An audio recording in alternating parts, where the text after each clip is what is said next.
আমার বাবা তো গ্রাম্য মানুষ, কৃষক, এদিক ওদিক নিয়ে আর দেনা করে সঙ্গে সঙ্গে 8 লাখ দিয়ে দিয়েছে।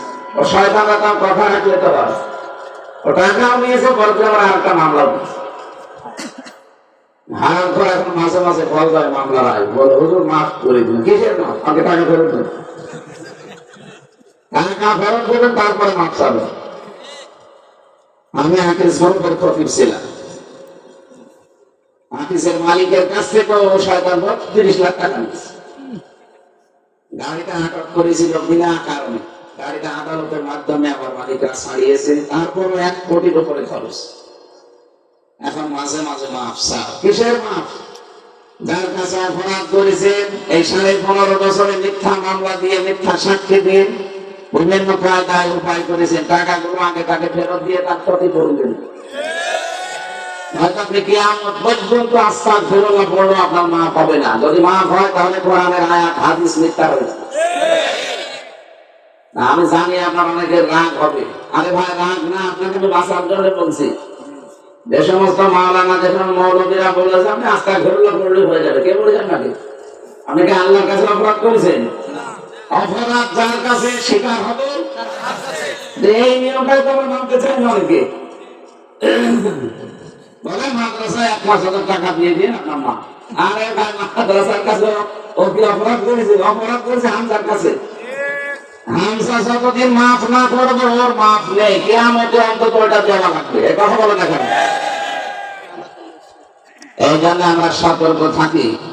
জালেমদের এত বড় শিকড় যদি আল্লাহ কেটে ফেলতে পারে, তার কোনো পরতা নেই। কে করেছে কেউ জানে না। আল্লাহ বলেন আগামীতে যদি কেউ চেয়ারে বসে, তারাও যদি জুলুম করে, তাদের বাড়ি ঘরও কিন্তু 5 বছর পরে শ্মশান হয়ে যাবে। নাকি আল্লাহ পারে না? এজন্য আমরা সাবধান। অনেকে কিন্তু আনন্দ করে দিয়েছেন অলরেডি। জজের কাছে 50 লাখ টাকা ঘুষ চা। আমি মানুষ, রাতের বেলা চাইলাম, জানলো কি করে? আরে শয়তান। সেদিন নারায়ণগঞ্জে বন্দরের 12:30টার পরে চাঁদা চেয়েছে। পরের দিনও বলছে আমি তো চাইছি রাত্রে, মানুষ জানলো কি করে? আপনি গোয়েন্দাদের খবর রাখেন। এই দেশটা এখন বাংলাদেশ চালাচ্ছে কারা জানেন? গোয়েন্দাদের সাথে আমি কথা বলেছি, বলছি দেশটা আমাদের হাতের মুঠায়, আমাদের নখদর্পণে আছে। কে কি করছে আগস্টের 5 তারিখের পরে আমরা সব দেখতেছি। আমরা পর্যবেক্ষণে দেখেছি আসলে কে কি করে। আপনি তো মনে করছেন 12টার পর চাঁদা চাইলাম, আমাদের জানলো কি করে? আপনি পায়খানা বসে কি করেন সেটা ওরা দেখতে পায়। রিমান্ডে গিয়ে সব রেখে এসেছে, ওদেরকে উন্নত মেশিন। আমার বাড়ি থেকে সেই সাক্ষী ভাই মাওলানা আমিরুল ইসলাম বেলালি ভাইয়ের সাথে এখানে কল দিয়েছিল, সেটা ভিডিও আকারে আমাকে ক্লিপ দেখাচ্ছে। এই যে আপনি বলেন যে কারোর সাথে কথা বলেনি, দেখেন তো। তারপর কেউ জানে না আমাদের বাড়ির নাম্বার। আর শয়তানরা, আপনি মনে করছেন আমি রাত 12টায় চাঁদা চাইলাম, কেউ মনে হয় জানে না। আপনি সাইড দেওয়ালের মাঝে বসে বসে কি করেন সব ওরা মেশিন ফিট করে রেখেছে, দেখতে পাচ্ছি। এই দেশটা হাতের মুঠার ভেতর।